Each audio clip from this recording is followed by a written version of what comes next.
Info. Bonjour Stéphane Peu. Bonjour. Vous êtes député communiste de Seine-Saint-Denis, membre de la commission des lois de l'Assemblée nationale. Alexandre Benalla est entendu par les enquêteurs depuis hier matin en garde à vue. Ils veulent savoir s'il a utilisé ses passeports diplomatiques illégalement. Selon l'Élysée, il aurait commis un faux pour se procurer l'un de ses passeports. C'est Patrick Stroda, le directeur de cabinet de l'Élysée, qui l'a dit devant la commission d'enquête du Sénat avant-hier. Vous avez dû regarder cette audition avec envie, avec gourmandise, avec frustration.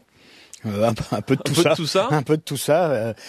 Moi, j'observe qu'il n'y aurait pas d'affaire Benalla s'il n'y avait pas, d'une part, la presse. Le Monde, dans un premier temps, et Mediapart, entre autres. La première affaire, celle des violences le 1er mai. Voilà, et puis ensuite Mediapart sur les passeports, sur le business aussi que Alexandre Benalla fait ou faisait même déjà lorsqu'il était à l'Élysée.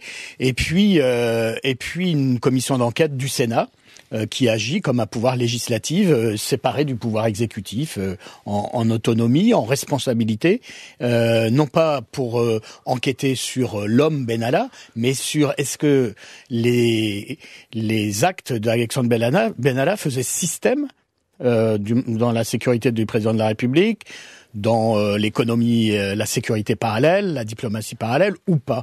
Et mon grand regret, c'est que le pouvoir législatif, qui est celui de l'Assemblée nationale, a passé complètement à côté, parce que nous avons une majorité parlementaire qui est une majorité de Playmobil, qui lève la main et la baisse en fonction de ce que dit le président de la République. Or, elle s'honorerait, et l'Assemblée nationale s'honorerait, et sa majorité s'honorerait à faire que l'Assemblée remplisse son rôle de pouvoir législatif indépendant de l'exécutif. Alors, elle a été ouverte, cette commission d'enquête, à l'Assemblée nationale. Très vite refermée. Depuis, elle a explosé en vol. Est-ce que vous avez formulé une demande de réouverture au groupe La République En Marche ?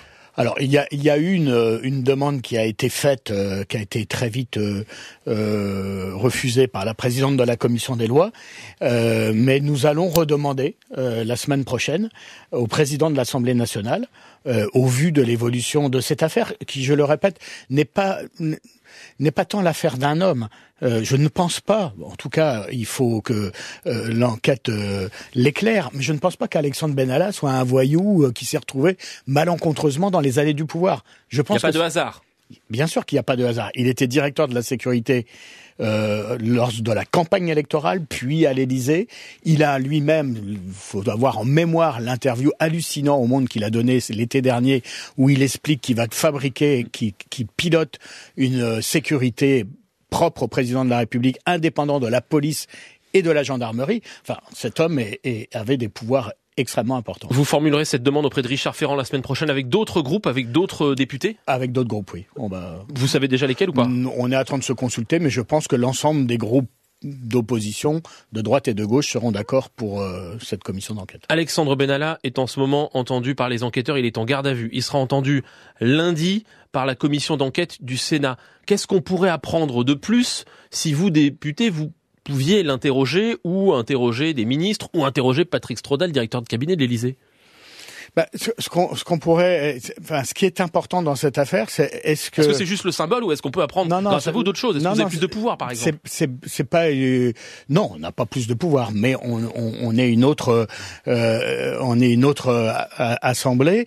Et moi, je trouve que ce qui est intéressant, c'est de savoir est-ce que c'était un système qui met en péril ou qui fragilise la démocratie et l'exercice du pouvoir dans notre pays, ou est-ce que c'était les exactions d'un seul homme ? Si c'est les exactions d'un seul homme, ça ne concerne que la justice. Si c'est un système, ça concerne la politique, donc l'Assemblée nationale. Merci à vous, Stéphane Peu, député communiste de Seine-Saint-Denis, membre de la commission des lois de l'Assemblée nationale. Merci d'avoir répondu aux questions de France Info.